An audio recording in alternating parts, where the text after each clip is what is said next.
आदिम तीर्थंकर प्रभु आदिनाथ मुनिनाथ, आधि व्याधि अघमद मिटे तव पद में मम्मा। चरण शरण है आपके, तारण तरण जहाज, भवदधि तट तक ले चलो, करुणा कर जिन राज। बोलिए आदि ब्रह्मा श्री आदिनाथ भगवान की, परम पूज्य आचार्य भगवंत गुरुदेव श्री विद्यासागर जी मुनि महाराज की, बंधा जी के आश्रयकारी श्री अजित नाथ जी भगवान की, समस्त मुनि संघ की। छोटी सी कन्या, माता पिता ने बहुत अच्छी शिक्षा दी। एक अच्छे परिवार में एक अच्छी बेटी को जो कुछ सिखाया जा सकता था, परिवार के लोगों ने सब सिखाया, सब सिखाया। माँ रहती है भावनाएं भरी। जब बेटी विवाह के योग्य हो गई, उस वक्त माँ रोज उसको एक बात सिखाती थी, जिससे तुम प्यार करते हो, जिससे तुम नफरत करते हो।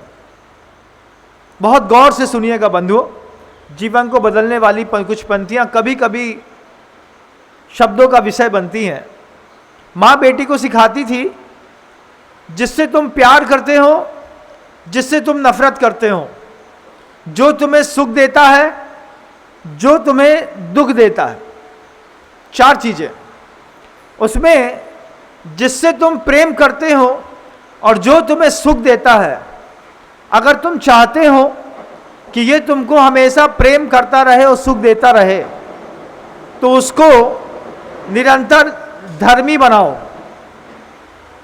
पत्नी के साथ धर्म पत्नी लगता है संबंधों, पति के साथ धर्म पति शब्द नहीं लगता। माँ बेटी को हमेशा सिखाती थी कि जिससे भी सुख मिलता है, अगर चाहते हो कि सुख निरंतर मिलता रहे, जिससे भी प्रेम मिलता है, चाहते हो कि निरंतर प्रेम मिलता रहे, उसको धर्मी बनाओ। जिससे दुख मिलता है, जिससे तुमको नफरत है, उससे भी उसको भी धर्मी बनाओ। क्योंकि निरंतर अगर वो नफरत करता रहेगा, निरंतर वो दुख देता रहेगा, तो भी जीवन जीना संभव नहीं है। माँ ने बेटी को अच्छी शिक्षा दी। माँ बेटी को हमेशा सिखाती थी, बेटा बात बात में मेरा मेरा नहीं कहते। हर चीज में हमको मेरा मेरा कहने की आदत है।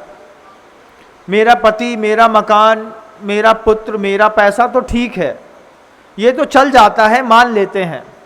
सुख के संबंधों में मेरा कहना फिर भी ठीक है, लेकिन दुख के संबंधों में भी जब आप मेरा कहते हैं, तब माँ बच्ची को सिखाती थी कि मेरा कहने से वो चीज अपनी प्रॉपर्टी बन जाती है। जब आप कहते हैं मेरा शत्रु, आप शत्रु बोलिए फिर भी ठीक है, देखो वो शत्रु है। आप कहते मेरा शत्रु, जब आप किसी शत्रु के साथ मेरा कहते हैं, तो फिर वो आपकी हो जाती है। आपने कह दिया कि मेरा है, और ये शब्द भी कह दिया है कि शत्रु है। तब आप कहते हैं मेरा दुख। जब आप कहते हैं मेरा बैरी, तो वो आपकी हमेशा के लिए प्रॉपर्टी बन जाती है। शब्दों का बहुत खेल है बंधु। बार बार किसी शब्द को दोहराया जाता है, तो शब्द में ऐसी सामर्थ्य पैदा हो जाती है कि शब्द मंत्र का रूप लेकर के अपने जीवन की धारा बदल देते हैं। एक बार आप सोचिएगा, जीवन के 30, 35, 40, 50 बसंत बीतने के बाद आपके मन के अंदर जो क्लेश है, उस क्लेश का सबसे बड़ा कारण है आपने दुख के संसाधनों को भी अपना समझा है। आपने हमेशा कहा है मेरा दुख कभी खत्म नहीं होता। आपने हमेशा कहा है मेरा बैरी पड़ोसी हमारा शत्रु है, वो हमको जीवन भर परेशान करेगा।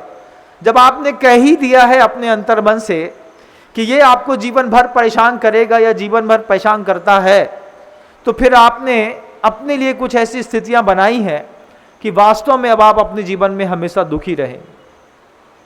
हर चीज के साथ मेरा शब्द मत लगाइएगा, सुख के साथ लगाइए मेरे भगवान, मेरा शांतिधारा, मेरा गंधोदक, मेरा कलश, मेरे अजितनाथ स्वामी, मेरे गुरुदेव श्री विद्यासागर जी मुनि महाराज, मेरा जैन धर्म, मेरा भारत, मेरा परिवार, फिर भी ठीक है, बहुत अच्छा है ना, सुनने में भी अच्छा लगता है।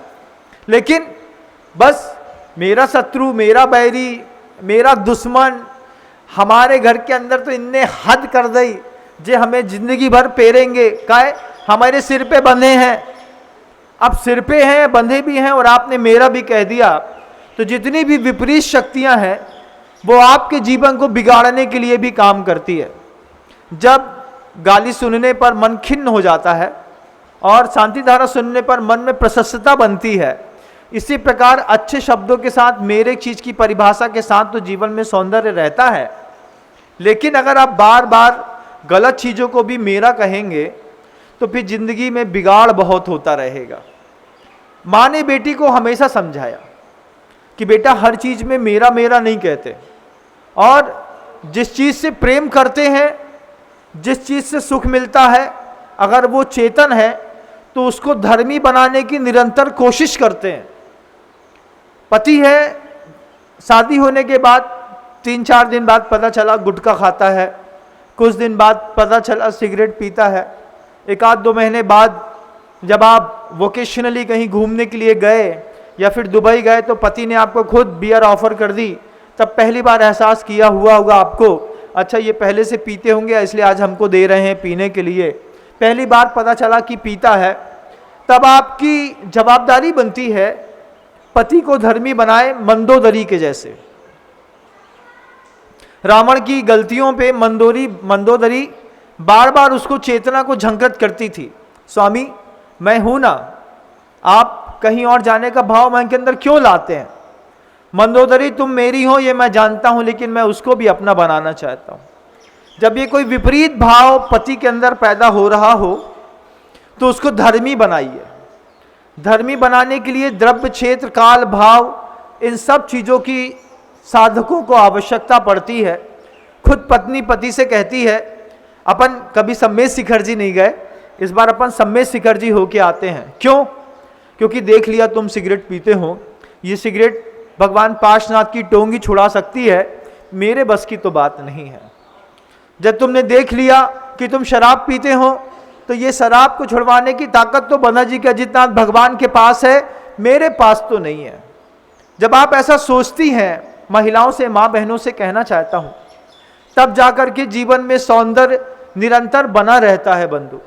और जब आप एडजस्ट कर लेती हैं, अरे महाराज इनके सिगरेट से तो आधी सिगरेट पीने की तो हमको जीवन से आदत हो गई, क्यों? कभी सुधारने का प्रयास ही नहीं कर रहा। क्यों प्रयास नहीं किया? अरे अब बड़े घर के थे, एक बैड हैबिट थी, अब हमने कहा चलो ठीक है। माँ कहती थी बेटा कछु मत कहियो, जब मिले सो सहने आए, कहा कि उतई तो रहने हैं, अब तो कई चीज़ें सहना पड़ेगी। अब क्या क्या सहना पड़ेगा? पति मांस खाता है तो सहना पड़ेगा क्या? पति सिगरेट पीता है, शराब पीता है, ये सहना पड़ेगा?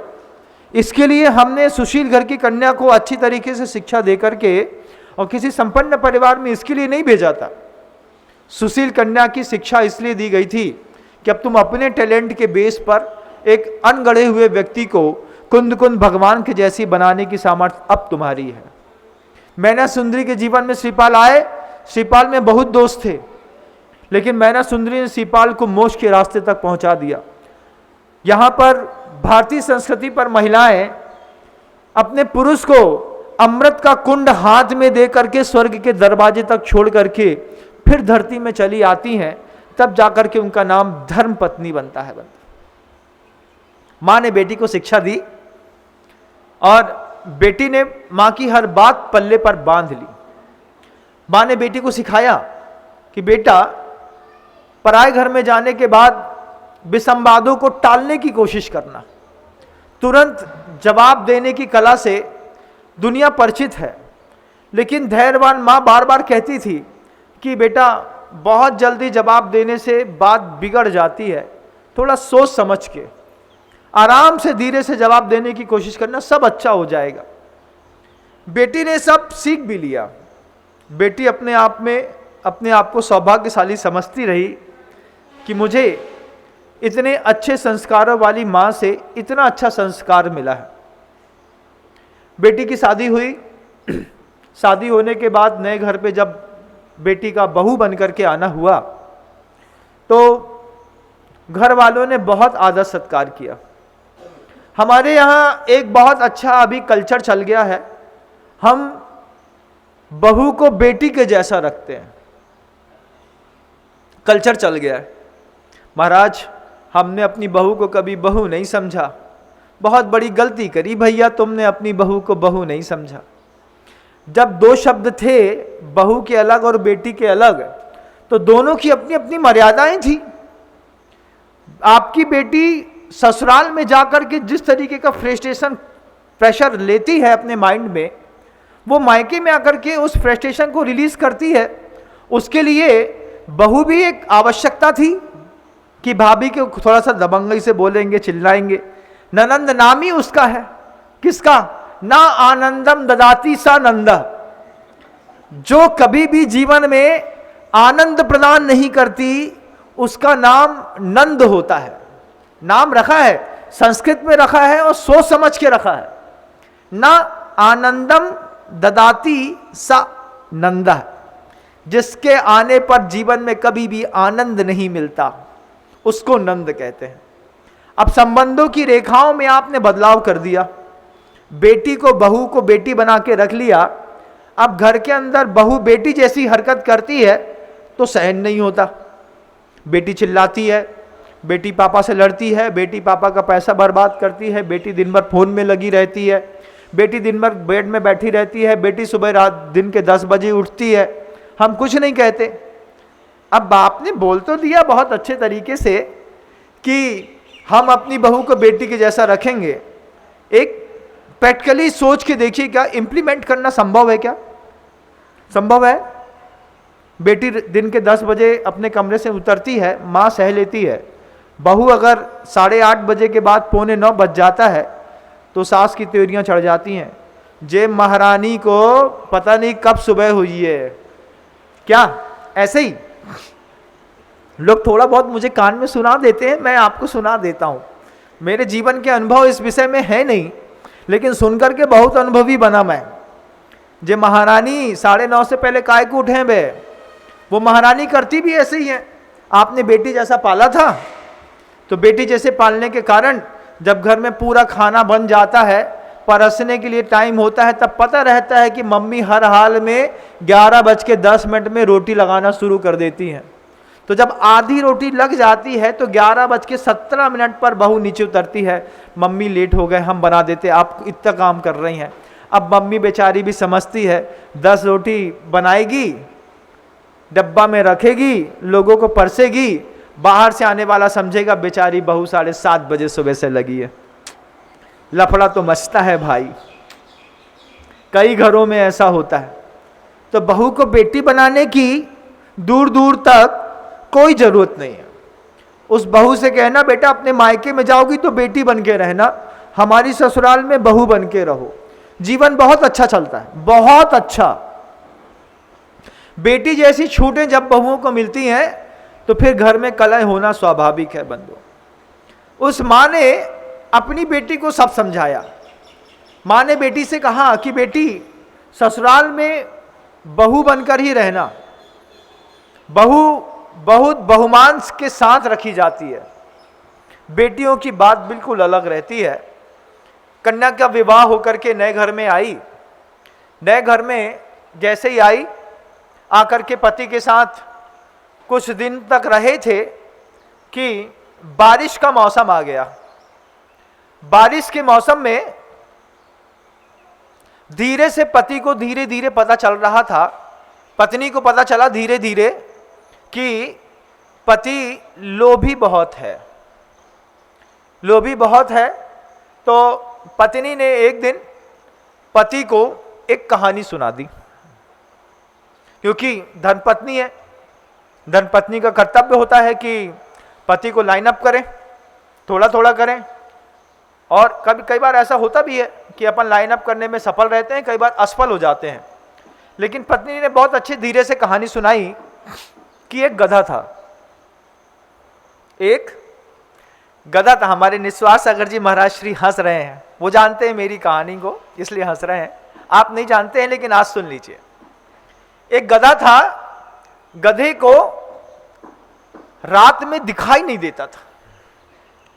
जब गधे को रात में दिखाई नहीं देता था, एक दिन गधा जंगल में भटक गया। अब गधा जंगल में भटक गया, पत्नी पति को सुना रही है, सुनो कितनी अच्छी कहानी है। गधा जंगल में भटक गया तो गधे ने प्रार्थना करी कि हे भगवान, कोई मुझे जंगल से बाहर निकाल दे। तो वहां पर एक उल्लू बैठा था। उल्लू धीरे से उड़ करके गधे के पास आया और गधे से पूछा, क्या प्रॉब्लम क्या है हमारे जंगल में आपको?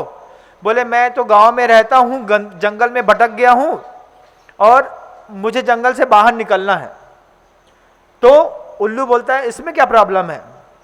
गधा बोलता है, मुझे आंख से दिखाई नहीं देता। उल्लू कहता है, मुझे तो दिखाई देता है, मैं तुमको गांव जंगल से पार करा देता हूं। तो गधे के सिर पर उल्लू बैठ गया। गधे के सिर पे जैसे उल्लू बैठा और उल्लू गधे को रास्ता बताता जाता, क्या अब सीधे चलो? तो गधा सीधे चल रहा, क्योंकि गधे को तो दिखाई नहीं दे रहा था, उल्लू को दिखाई दे रहा था।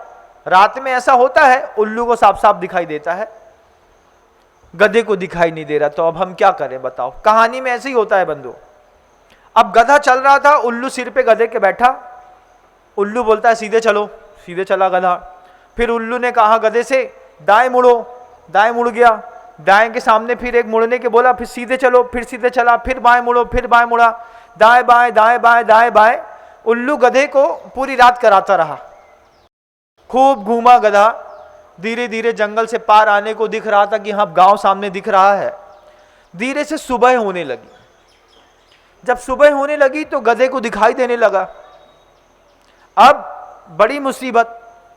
मुसीबत किस बात की? कि सामने बहुत बड़ी एक खाई थी। गधा, उल्लू अभी भी सिर के ऊपर गधे के बैठा था, क्योंकि उल्लू ने ठेका ले लिया था कि जब तक गधे को पार नहीं करा देंगे जंगल से, तब तक गधे के सिर से नहीं उठेंगे। अब क्या? उल्लू गधे से बोलता है, सीधे चलो। अब गधे को दिख रहा है, गधा बोलता खाई है। उल्लू बोलता, गधे रात भर से मेरे कहने से चल रहा था, बोल रहा खाई है, सीधे चलो। तब बेचारा गधा सीधे चला। बड़ी मुश्किल से डरते डरते पूरी खाई में उतरा, फिर खाई से ऊपर चढ़ा, फिर सामने जमीन दिखाई देने लगी। उल्लू नहीं उतरा गधे के सिर से। पत्नी पति को सुना रही है कहानी। आप लोग भी अच्छी पत्नियां हैं, कहानी सुनाइएगा पति को, अच्छा लगेगा आपको भी। गधा नीचे उतरा, फिर ऊपर चढ़ा। ऊपर चढ़ के जमीन में आया। उल्लू कहता अब सीधे चलो। गधा सीधे चलने लगा। अब जैसे जैसे सूरज बढ़े वैसे वैसे गधे को सब स्पष्ट दिखाई देने लगा। अब जब गधे को सब स्पष्ट दिखाई देने लगा कि पत्थर है, पहाड़ है, खाई है, सामने से बहुत बड़ी नदी बह रही थी और उस नदी में, सामने से दिखती हुई नदी में गधे ने देखा कि बाढ़ का पानी बहुत तेज है। उल्लू कहता है सीधे चलो। अब बड़ी प्रतिकूल स्थितियां होती हैं। दिन के उजाले में उल्लू को दिखाई नहीं देता, गधे को दिखाई देता है, और रात के उजाले में गधे को दिखाई नहीं देता, उल्लू को दिखाई देता है। अब जैसे सूर्य की प्रखर रश्मियां आई, उल्लू को सामने नदी दिखाई नहीं दी, गधे को दिख रहा था कि सामने नदी है। उल्लू कहता है यहां से सीधे चलो, तुम्हारा मकान आ जाएगा। उल्लू कहता मरवाएगा क्या, सामने नदी है। बोलता है पिछले 8 घंटे से मेरे कहने से चल रहा है, अभी तक मरा क्या? जिंदा निकाल के ले आए, कहां से कहां पहुंचा दिया, अब इसके सीधे चलो। गधा बोलता है नदी है, उल्लू बोलता नहीं है। दोनों अपनी जगह सही है। गधे को नदी दिख रही है और उल्लू को नदी दिख नहीं रही। अब नहीं दिख रही तो क्या करे? उल्लू ने कहा उतरो, चलो सीधे। अब गधे को लगा कि 8 घंटे से जिसके साथ रहे हैं, अगर इसकी बात नहीं मानी तो ये बुरा मान जाएगा। तो गधा बेचारा बाढ़ के पानी में, नदी में उतर गया। उतरता तो अब बाढ़ का पानी तो तेज था, अब क्या होता, गधा बह गया। लेकिन गधे के साथ उल्लू नहीं बहा, उल्लू उड़ गया। जब ये कहानी पत्नी ने पति को सुनाई तो पति बोलता है, कहना क्या चाहती हूं? बोले, कहानी सब तो कह रही है कि तुम्हारे सिर पर लोभ का भूत इतना सवार है कि तुम दिन देखते हो ना रात, निरंतर लगे रहते हो सिर्फ पैसा कमाने में, पैसा कमाने में, पैसा कमाने में। सुबह से लेकर शाम तक हाय पैसा करते। रात को 11:30 बजे दुकान बंद करी तो घर में पहुंचते ही साथ पत्नी ने अच्छी मूंगफली की बर्फी और 1 गिलास दूध रख दिया। 2 मिनट पैर हिलाया सेठ जी ने, दूध पिया, 5 मिनट बात करी नहीं कि खाता उठाकर कि फिर रात को 1:30 बजे तक खाता सही किया। पत्नी रात को 1:30 बजे उठी, बोलती अब तो सो जाओ। बोले, तुम सो जाओ, अपनो काम करो, हमें काम करन दो। रात को 2:30 बजे तक पति ने खाता सही किया। उसके बाद पति देव सोए। सुबह पत्नी उठी तो समझ गई 8:30 से पहले नहीं उठेंगे। ये बरसात का मौसम उस परिवार में आने लगा। पत्नी ने कहानी सुना दी पति को, कहा कि तुम्हारे सिर पर लोभ का उल्लू बैठ गया है, तुम थोड़ा कमाना कम करो, घर के अंदर किस बात की कमी है। पति को समझ में नहीं आई बात। पति पत्नी की बात को बोलती रहती, जब देखो तब। घर के अंदर भी ऐसे ही होता है ना, पत्नी अगर कभी अच्छी बात भी बोले तो पापा अपने बच्चे से कहते, तुम्हारी मम्मी कितना बक करती है, जब देखो तब बक करती रहती, बोलने की आदत तुम्हारी मम्मी को समझा, इसको थोड़ी मुंह में ताला लगा के रखा करे। ऐसा बोलते होंगे पापा कभी कभी, मैक्सिमम टाइम नहीं बोलते, सबके सामने नहीं बोलते होंगे, लेकिन घर के अंदर तो बोलते होंगे। फिर जब पत्नी ने पति से कह दिया कि तुम्हारे सिर पे लोभ का उल्लू बैठा है, इस लोभ के उल्लू को उड़ाओ, नहीं तो गधे के जैसे गधा बह गया था ऐसे तुम भी बह जाओगी किसी दिन।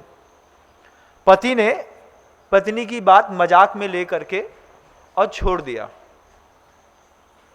धीरे धीरे बारिश तेज होने लगी और तेज बारिश में यमुना उस वक्त अपने पूरे उफान पर थी, पूरे उफान पर। यमुना में इतनी बाढ़ आई थी, पूरा पानी बिल्कुल पीला पीला मटमैला मिट्टी का दिख रहा था।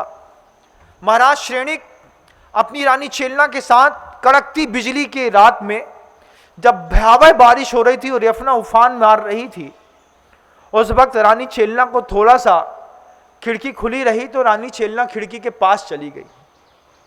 खिड़की के पास पहुंची, पहुंच करके महारानी चेलना देखती है कि यमुना की उफान भरी नदी में एक वृद्ध पुरुष लकड़ी बीन रहा है। महारानी चेलना को लगा कि जिस साम्राज्य, जो हमारा साम्राज्य है, इतना बड़ा समृद्ध साम्राज्य है, और इस समृद्ध साम्राज्य में ये व्यक्ति इतना गरीब है कि रात के 1:30 बजे अंधेरे में उफनती हुई नदी के में से, जब नदियां उफनती हैं तो पेड़ कट करके नदी में बह करके बड़ी बड़ी पेड़ आ जाते हैं, पेड़ आ जाते हैं और धीरे धीरे बहते रहते हैं। वो व्यक्ति धीरे धीरे करके उफनती हुई नदी में से पेड़ की लकड़ियां निकाल रहा था। निकाल करके उसने किनारे पर करीब 15-20 पेड़ इकट्ठे कर लिए।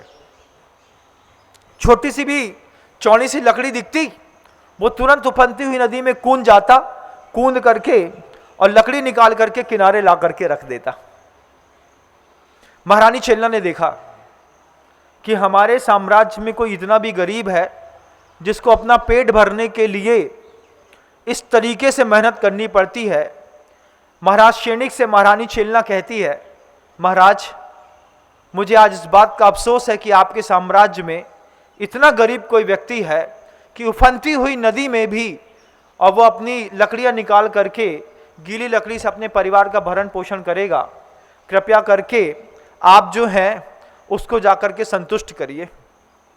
महाराज श्रेणिक ने सैनिकों से बोला कि वो जो व्यक्ति उफनती हुई यमुना में डूब करके लकड़ी निकालना चाहता है, उसको बुला लाओ यहां पे। सैनिक गए, बुला करके उस सेठ को ला करके महाराज क्षणिक के सामने खड़ा कर दिया। महाराज क्षणिक बोलते हैं उस व्यक्ति से, किस बात की कमी है तुमको, क्या चाहिए? भोजन? व्यक्ति कहता है, नहीं महाराज, पर्याप्त है। वस्त्र चाहिए? है महाराज। मकान चाहिए? है ना महाराज। आपके आशीर्वाद और कृपा से भोजन भी है, वस्त्र भी है, मकान भी है।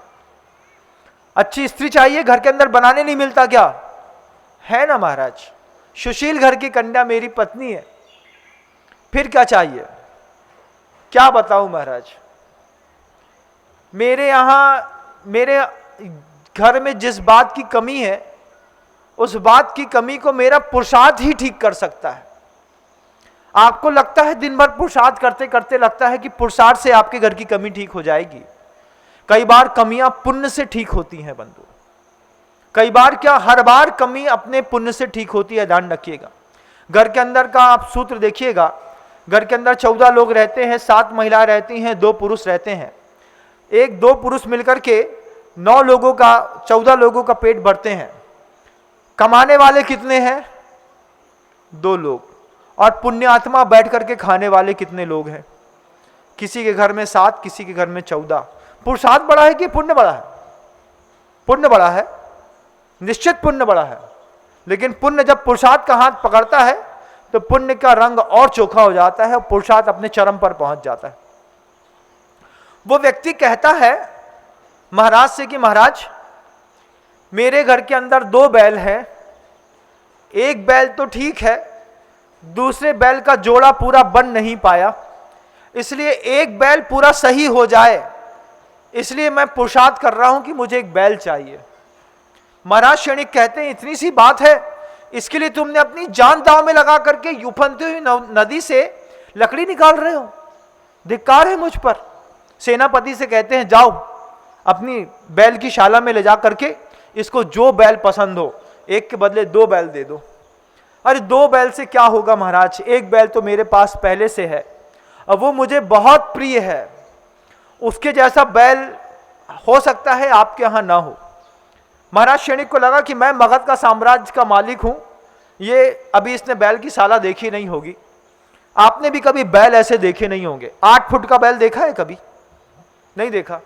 हमने देखा बंधुओं, जब गिर गाय के जो बैल होते हैं, कभी देखिएगा, गिर गाय के पुष्ट बैल और पुष्ट सांड जो होते हैं 8-8 फुट के होते हैं। बीना बारा में आए थे एक बार 50 की संख्या में, कटने जा रहे थे। बीना बारा देवरी के जैन समाज ने बचा लिया था, लेकिन नियति उसको भी बाद में ज्यादा देर रोक नहीं पाई। आज भी उस चीज का अफसोस होता है।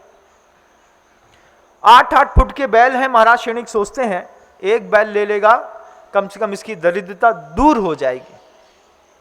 और महाराज क्षणिक के साथ सेनापति के साथ वो सेठ महाराज क्षणिक की गौशाला में गया, सांड को, बैलों को देखता रहा। घूम फिर करके 30,000 से ऊपर बैलों में उसको एक बैल पसंद नहीं आया, एक बैल पसंद नहीं आया। लौट करके कहता है सेनापति से, मेरे बैल की जोड़ी मिलना बहुत मुश्किल है। क्या मुश्किल है? बहुत मुश्किल, ऐसा बैल नहीं है। महाराज क्षणिक के पास बात पहुंची कि वो दोबारा उफनती हुई नदी में से लकड़ी निकालने चला गया है, इसलिए कि महाराज क्षणिक के पास भी ऐसा कोई बैल नहीं है। तब महाराज क्षणिक को लगा कि एक बार इसका बैल भी देख लेना चाहिए। जब महाराज क्षणिक उसको बुला के बोलते हैं, क्या मैं तुम्हारा बैल एक बार देख सकता हूं, जो तुमने कह दिया कि मेरे पास तुम्हारे जैसा बैल नहीं है? हाँ हाँ महाराज, क्यों नहीं, आप जब बोले हम आपको सस्नेह आमंत्रित करके अपने घर का बैल दिखाते हैं। हमारा बैल आप देखेंगे तो देखते रह जाएंगे स्वामी, ऐसा सुंदर बैल है हमारा। इतनी प्रशंसा महाराज क्षणिक ने बैल की सुनी। सुन करके महाराज का दिल बड़ा गदगद और विभोर हो गया कि अब तो उसका बैल देखना ही है। आमंत्रण दिया, मैं स्वयं आपको लेने आऊंगा। सेठ पहुंच गया, महाराज श्रेणिक को लेने के लिए पत्नी से कह दिया, आज मगध के सम्राट अपने यहाँ आने वाले हैं, कुछ अच्छा भोजन बना के रखना।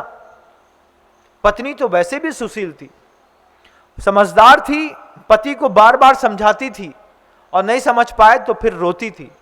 बाद में स्त्री के हाथ में आंसू काम में आते हैं बंधुओं, उसकी भी अद्भुत शक्तियां होती हैं। सही वक्त पर गिराए जाए तो 2 आंसू से सामने वाले की जिंदगी बदल जाती है, और रोज गिराए जाए तो हर आंसू की कीमत खत्म हो जाती है। जरा जरा सी बात पे अगर आप आंसू गिराते हैं, आंसू की कोई कीमत नहीं, फिर आदमी को वो आंसू मगरमच्छ के दिखाई देते हैं। पिता पुत्र से कहते, देख अबे तेरी मम्मी 2 मिनट में अबे चैपो चैपो करन लगे है, अबे रोहे। बोले तुमने हमारी पूरी जिंदगी खराब कर दी। ऐसे ही बोले, पहले से समझा दिया जाता है, बच्चा भी देखता है, बोले पापा बिल्कुल सही कह रहे थे, मम्मी तो बिल्कुल ऐसी बोल रही है। क्योंकि बात बात पे आंसू गिराने की कीमत, आंसू की कीमत खत्म कर देती है बंद। उस सेठ की पत्नी ने अच्छा भोजन बनाया। महाराज श्रेणिक जब उसके घर के सामने खड़े हुए तो घर की 4 मंजिल ऊंची अट्टालिका में शिखर पर 64 ध्वजाएं लहरा रही थीं। 64 ध्वजाएं लहराने का मतलब है कि ये उस सेठ का घर है जिसके पास 64 करोड़ मुद्राएं हैं। 64 करोड़ मुद्रा हैं। जब महाराज ने देखा, श्रेणिक ने, कि तुम्हारे घर के शिखर पर तो 64 ध्वजाएं लहरा रही है। हाँ स्वामी, पहले मगध के साम्राज्य में यह व्यवस्था थी, जो जितना बड़ा आसामी होता था अपने घर के शिखर पर उतनी ध्वजा लहरा देता था। उससे पता चलता था कि मैं इतने द्रव्य का स्वामी हूं, और उस स्थिति पे उसको उसके हिसाब से मान सम्मान साम्राज्य में मिला करता था। महाराज श्रेणिक ने देखा कि 64 ध्वजा लहरा रही हैं, 64 करोड़ स्वर्ण मुद्राओं का आसामी है, और वहां पे बैल का जोड़ा नहीं है। धीरे से सेठ ने अपने घर में प्रवेश क्या कराया। शीशम की चमकती हुई दीवारें जब देखी और दरवाजा देखा कि शीशम के साथ चांदी के कॉम्बिनेशन के साथ सेठ के घर का दरवाजा है, महाराज श्रेणिक देखते रह गए। अंदर गए, बहुत बड़ी बारादरी थी। बारादरी के बाद गुण मंडप, फिर नृत्य मंडप, उसके बाद सेठ का कमरा। धीरे धीरे पूरा अंदर का हॉल क्रॉस करके उसके कमरे से नीचे के तहखाने पर महाराज श्रेणिक धीरे धीरे उतर रहे थे। तहखाने की सीढ़ियों स्फटिक मणि की बनी थी, और हर सीढ़ी के नीचे एक दीपक रखा हुआ था। दीपक रखने के कारण जो जात शुद्ध स्फटिक था, एक एक सीढ़ियां ऐसा लग रहा था जैसे यहां पर सूर्य रख दिया गया है।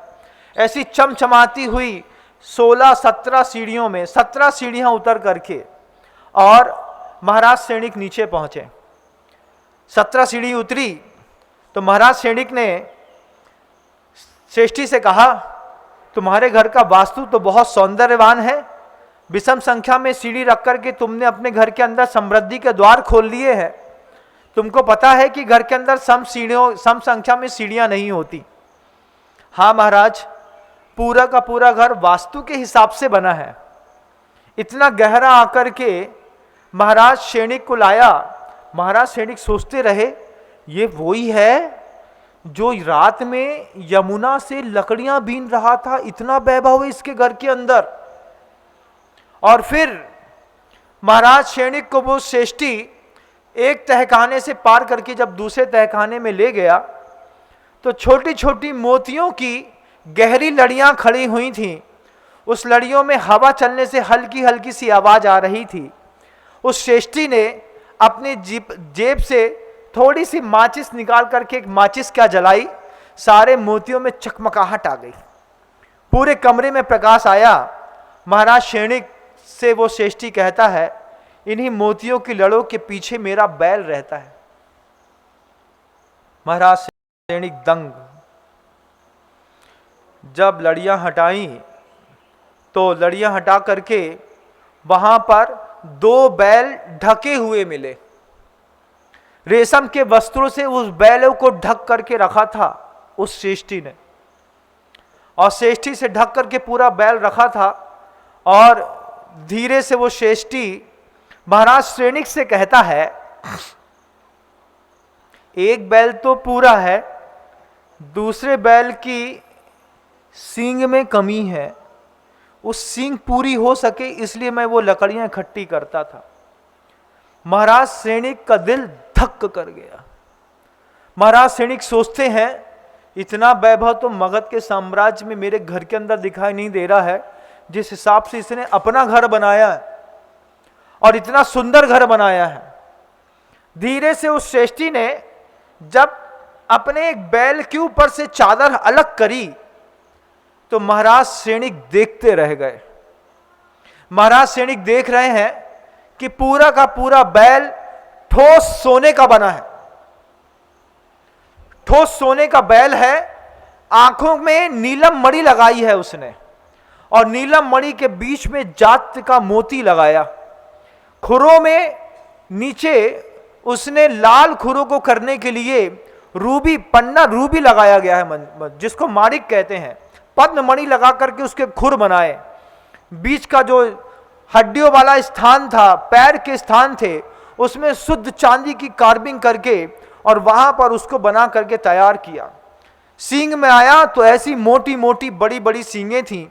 पूरी की पूरी सींगों में रत्न जड़े हुए थे, हीरा पन्ना पुखराज जड़ा हुआ था, पूरी सींग चमक रही थी।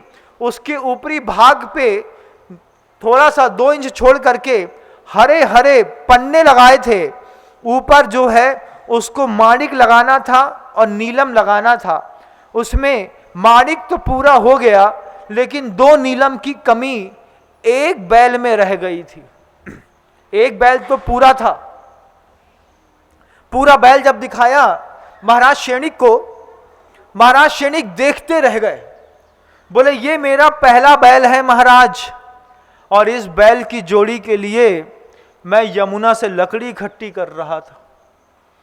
महाराज सैनिक बोलते हैं दूसरा बैल बगल में खड़ा है ना महाराज, दूसरा बैल भी देखिए ना, उसको थोड़ा सा अधूरा है। जिस दिन पूरा हो जाएगा उस दिन मुझे बहुत संतोष मिलेगा। महाराज सैनिक ने जब दूसरे बैल से चद्दर हटा करके, खुद महाराज सैनिक ने चद्दर हटा लिया, हटा करके देखा पूरा वैसे ही का वैसे ही ठोस सोने का बैल बना करके उसने खड़ा किया था। 8 फुट से ऊंची ऊंचाई वाला, सिर्फ सींग में थोड़ी सी कमी थी। महाराज सैनिक ने जब उसका दूसरा बैल देखा तब महाराज सैनिक उस श्रेष्ठी से कहते हैं तुम्हारे जैसा बैल मगध के साम्राज्य में क्या पूरे विश्व में ढूंढना मुश्किल है। कैसा बैल ढूंढना मुश्किल है कि ये सोने चांदी हीरे मोती का बैल नहीं है, ये लोभ का बैल है बंधु। लोभ का बैल तुम पूरी जिंदगी खर्च कर दो कभी पूरा नहीं कर पाओगे। घर के अंदर भी ऐसे बहुत बड़े बड़े श्रेष्ठी पड़े रहते हैं जो गधे के जैसे जिंदगी जीते हैं और जिनके सिर पर उल्लू बैठा रहता है। जिन गधों के सिर पे आज भी अपने घर के अंदर 2 पैर का गधा देखिएगा, 80 साल की उम्र में मंदिर नहीं जाता वो गधा, दुकान जाकर के दुकान की चाबी लेकर के दुकान में बैठता है। ऐसे मूर्खानंद हैं, इनको दिन में एक बार घास जरूर परोसनी चाहिए कि शायद हो सकता है घास खा के बुद्धि आ जाए। बब्बा पूजन नहीं करते, बब्बा मंदिर नहीं जाते, बब्बा खोखो करते हैं, दुकान में बैठते हैं।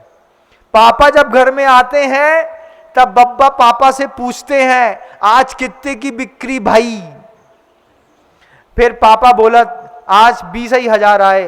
तुमने हमारी पूरी दुकान बर्बाद कर दी। जब हम दुकान में बैठा था तब 30-40 हजार रुपया रोज की बिक्री होती। पापा ने माथा कूट लिया। किस बात के लिए कि महाराज क्या बताएं, आपने जो कहानी सुनाई थी वैसे बब्बा हमारे घर के अंदर भी बैठे हैं। हमारे बे बब्बा मंदिर नहीं जाएं, पूजा नहीं करें, धोतिया नहीं पहने, अभिषेक नहीं करें। महाराज को आहार दान देवे के बारे में बोला थे मोड़ा मोड़ी से, तुम सोई चौका लगा लो हम दुकानें में ठीक हैं। चातुर्मास में जब महाराज आपके गांव के अंदर चातुर्मास करते हैं, वो ऐसा जाकर के घर घर में जाकर के ऐसे गधों को देखते हैं जो 80 साल के हो गए, 70 साल के हो गए, 65 साल के हो गए। अरे रिटायरमेंट जब गवर्नमेंट ने कर दिया था 60 साल में, घर के अंदर भी थोड़े क्लासिकल मेथड अपनाया होता कि गवर्नमेंट ने 10 साल 60 साल में छोड़ दिया हम 65 के हो गए, 10% और जोड़ लो प्लस माइनस में, 70 के हो गए। अरे कसम खाई होती कि भगवान महावीर की उम्र के होने के बाद दुकान में धंधा नहीं करेंगे। भगवान महावीर की उम्र कितनी थी? 72 वर्ष। इतना ले लो भैया, कितना जीने वाले हो, कब्र में पैर लटके, एक दिन झटका लगेगा। कब कक्का निकल गए। चाबी पता करो, सोने चांदी की चैनें पता करो। ये लोभ के गधे आपके घर के अंदर बैठे हो तो उनको हमारा प्रवचन सुनाइएगा। बोले बब्बा तुम्हारे लाने बिनम सागर महाराज ने बहुत अच्छे प्रवचन दिए, एक बार सुन लो। और फिर उन गधे बब्बा लोगों से बोलिएगा अब तो शर्म करो तनकसी का, जाओ अजितनाथ भगवान के दरबार में एक शांति धारा करके आओ। 72 साल हो गए पैसे कमाते कमाते। 16 साल की उम्र से 14 साल की उम्र से वो लड़का लगा होगा, आज उम्र का 70-80 साल की पड़ाव में दुकान में बैठता है, लेकिन मंदिर जाकर के पूजा अभिषेक नहीं करता, शांति धारा नहीं करता, विधान नहीं करता, माला नहीं फेरता। 11 माला का नियम दे दो, है महाराज अब से 100 ही कर लो हो तो अब माला रहने दो। अरे भैया माला फेरने में तुम्हारा क्या जाता है? आगे कौन सा तुम्हारे जीवन में पैसा काम आने वाला है? बेई बब्बा है, धीरे से मर जाएंगे तो उनकी तेरे करना मुश्किल होगी। बंधु ध्यान रखना, कितना ही कमा लो फिर गांव वाला के बोलेंगे इतना कमाया सेठ ने लेकिन शांति ना मिली। तब तो लोग बोलते हैं राम नाम सत्य है, सिद्ध गति गत्य है, और जलाते वक्त भगवान उसकी आत्मा को शांति दे।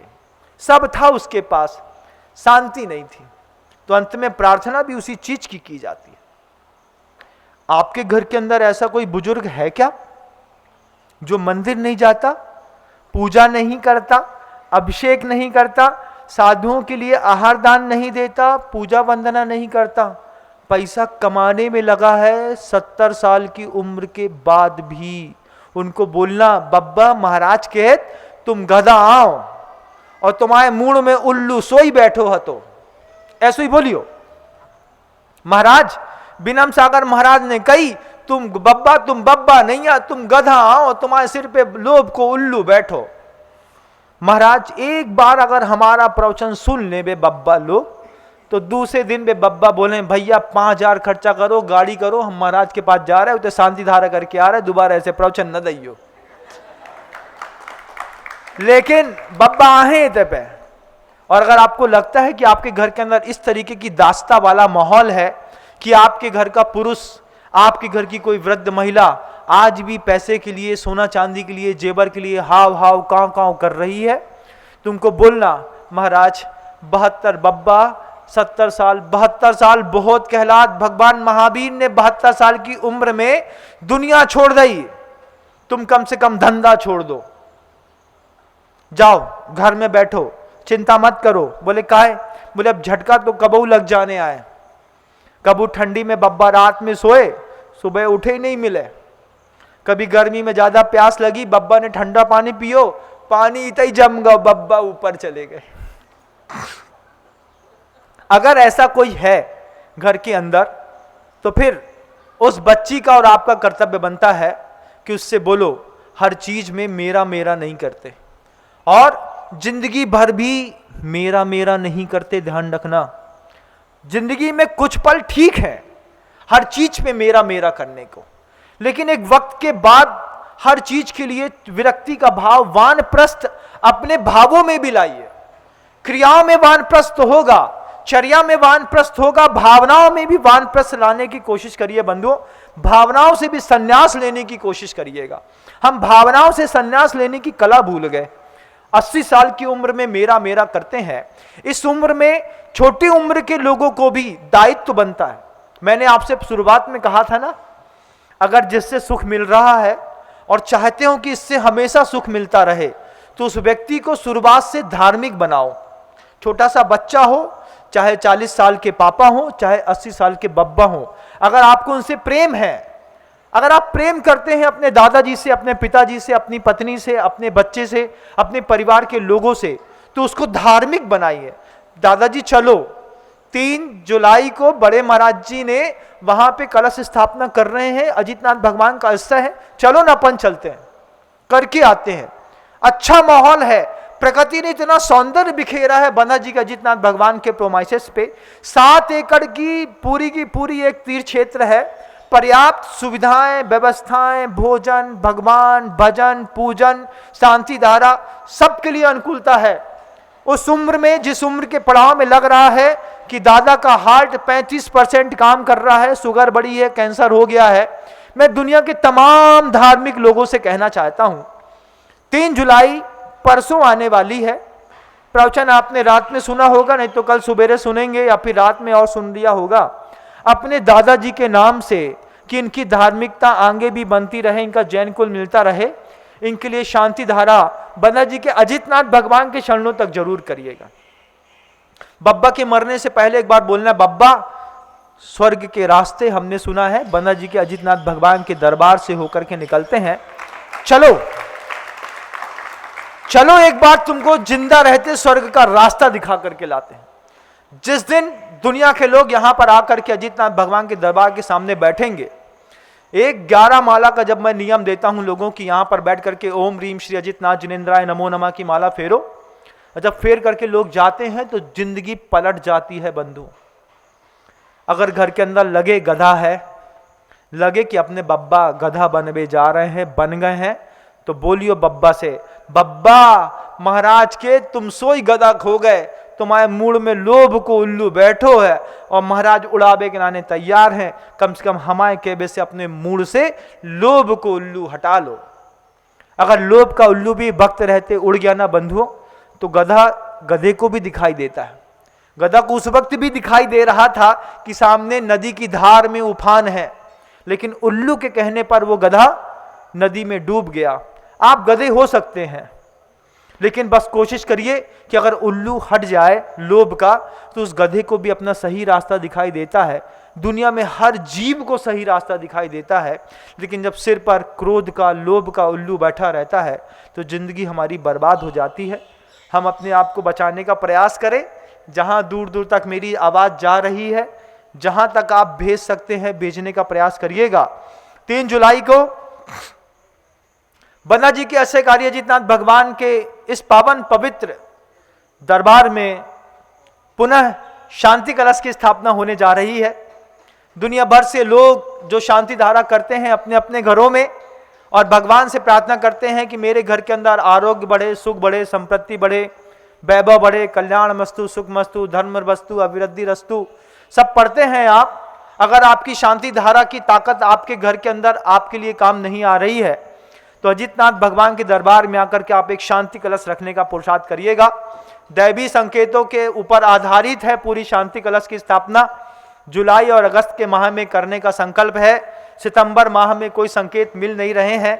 निश्चित समय है बंधुओं, आपको लगता है आप अजितनाथ भगवान के दरबार में आकर के आपके घर की रोज की शांति धारा से अगर आपको लाभ ना मिला हो, तो शांति कलश के माध्यम से अपने परिवार के गधों को, उल्लुओं को सुधारने की कोशिश करिएगा। अपने परिवार के अंदर में आए हुए बाढ़ के पानी को संवारने की कोशिश करिएगा और अपने परिवार को समृद्ध बनाने की कोशिश करिएगा। हर स्त्री का कर्तव्य होता है, हर माँ बहन का कर्तव्य होता है। अपने परिवार में माँ एक पेड़ के जैसी होती बंधुओं, चाहे पिता हो, चाहे पति, चाहे सास हो, चाहे ससुर, वो सबको पालती है, सबको रखती है। आपकी प्रज्ञा काम कर रही हो, घर के अंदर लोभ बढ़ रहा हो, अजितनाथ भगवान के दरबार में सपरिवार पहु पायने चूल को न्योतो है बिनम सागर की तरफ से, सब आइएगा। अच्छे भोजन की अच्छी व्यवस्थाएं हैं, अच्छी सुविधाएं हैं। साधर्मी बंधु जैन जैन जैन जैन आएंगे, पूरे के पूरे लोगों को अपने परिवार का अंग मानिएगा। हर बहू को अपनी बहू, हर बेटी को अपनी बेटी, और हर भाई को अपना भाई मान करके अपन सब मिल करके यहाँ पर 3 जुलाई के दिन शांति कलश की स्थापना, भगवान पूर्णिमा की कलश की स्थापना है। ये चातुर्मास कलश की स्थापना नहीं है। चातुर्मास कलश की स्थापना तो 16 तारीख को होगी, वो अगस्त में मैं बाद में करूंगा, 16 जुलाई को करूंगा। अभी तो पूर्णमासी का कलश रखा जाता है। भगवान अजितनाथ के बारे में आप सब जानते हैं, आप आने का प्रयास करिएगा। न्योता पहु पायने चूल को है, और बे बब्बा जो 72 से ऊपर के हो गए हैं उन्हें तो एक बार लाने हैं। आप अगर समृद्ध हैं तो लाने की कोशिश करिएगा, परिवार को और व्यवस्थित करिएगा। शब्दों को विराम देता हूं, कल पुनः प्रयास करूंगा। भगवंत गुरुदेव श्री विद्यासागर जी मुनि। जा वाणी के ज्ञान से सूझे लोका लोक, सो वाणी मस्तक नमु सदा देत हूँ धोख, माँ जिनवाणी भारती तो है जपो दिन रैन, जो तेरी शरणा गहे सो पावे सुख चैन।